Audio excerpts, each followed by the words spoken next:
change de plaisir. D'un plaisir à un plaisir plus grand. Et si on dort, on rate. Donc il n'y a pas de sommeil. Il n'y a pas de sommeil, il n'y a pas de fatigue, il n'y a pas de... lorsqu'on a quelque chose longtemps, ça devient normal, il ne devient pas très... La valeur tombe, mais là-bas non.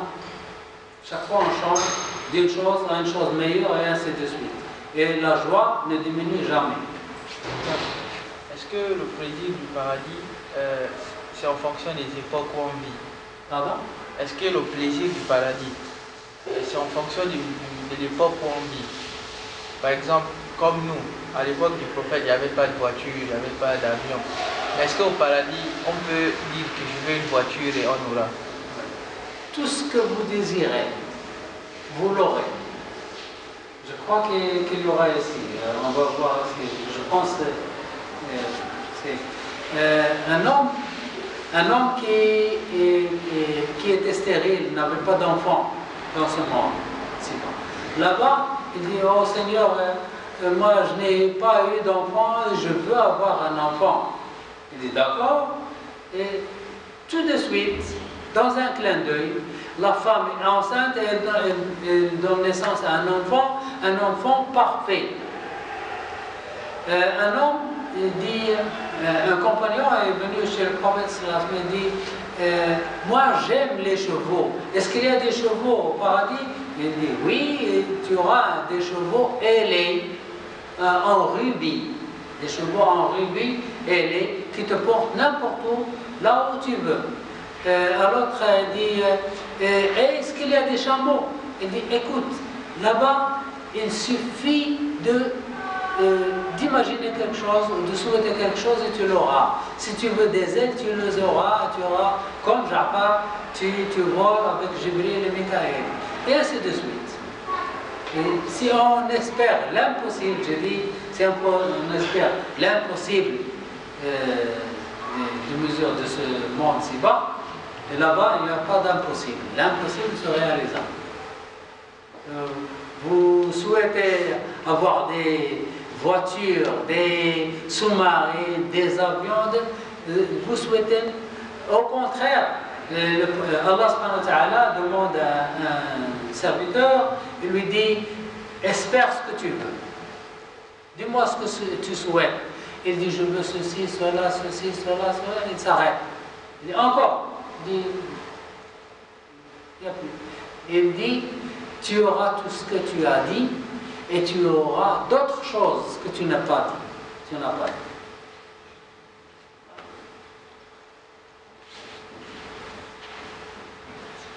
Les serviteurs de paradis, les serviteurs. Allah a dit, parmi eux circulent des garçons éternellement jeunes. Ils sont toujours jeunes, avec des coupes, des aiguillères et un verre de liqueur de source. Notre hadith, notre verset, et parmi eux circuleront des garçons éternellement jeunes. Quand tu les verras, tu les prendras pour des perles. Pour des perles. Ils sont comme des perles éparpillées.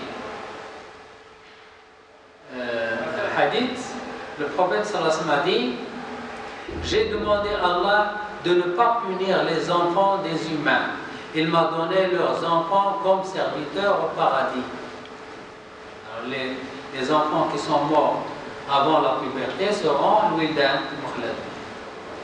Il a dit aussi, les enfants des polythéistes sont des serviteurs des habitants du paradis.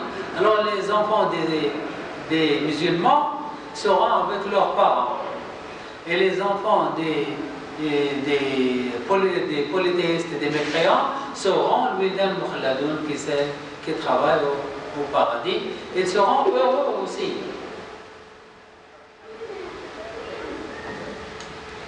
Les enfants des croyants. Le prophète sallallahu alayhi wa sallam a dit, les enfants des croyants sont dans une montagne au paradis. Ibrahim et Sarah, sa femme, prennent soin d'eux jusqu'au jour de la résurrection. Maintenant, ils sont dans une montagne et Ibrahim Khalil prend soin d'eux. Le prophète sallallahu alayhi wa sallam, à l'ascension, il a vu Ibrahim dans le 7e ciel. Dans le 7e ciel, et il endosse le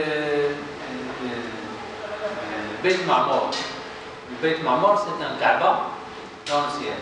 Chaque ciel a un Kaaba. Le Kaaba du 7e ciel s'appelle le Beit Ma'mor. Alors Ibrahim Khalil était à côté du Beit Ma'mor et devant lui les enfants. Des enfants. Lui, il prend soin des enfants jusqu'au jour de la résurrection. Alors Ibrahim et Sarah prennent soin d'eux jusqu'au jour de la résurrection où ils leur rendront à leurs parents. Ça, c'est les enfants des musulmans. Ils le rendront à leurs parents. Mais les enfants des mécréants n'iront pas à leurs parents parce que leurs parents sont à l'enfer. Ils seront Wildan Mukhalladun au paradis.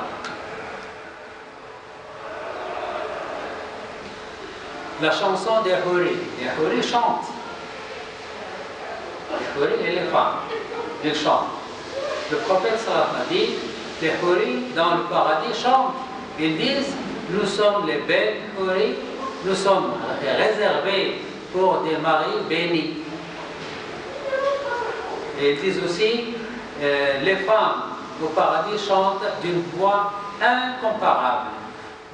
Nous sommes les belles, des belles femmes, des hommes bénis. Nous regardons avec des yeux attirants. Nous sommes éternels. Il n'y a pas de mort. Nous sommes en paix. Il n'y a pas de peur. Nous sommes sédentaires. Il n'y a pas de déménagement. Ça, c'est la chanson des Houris et des femmes. On dit la femme de ce monde. Notre femme, elle sera plus belle que les... Oui. Et elle sera leur... Oui, leur chef. Oui. Des Houris qui...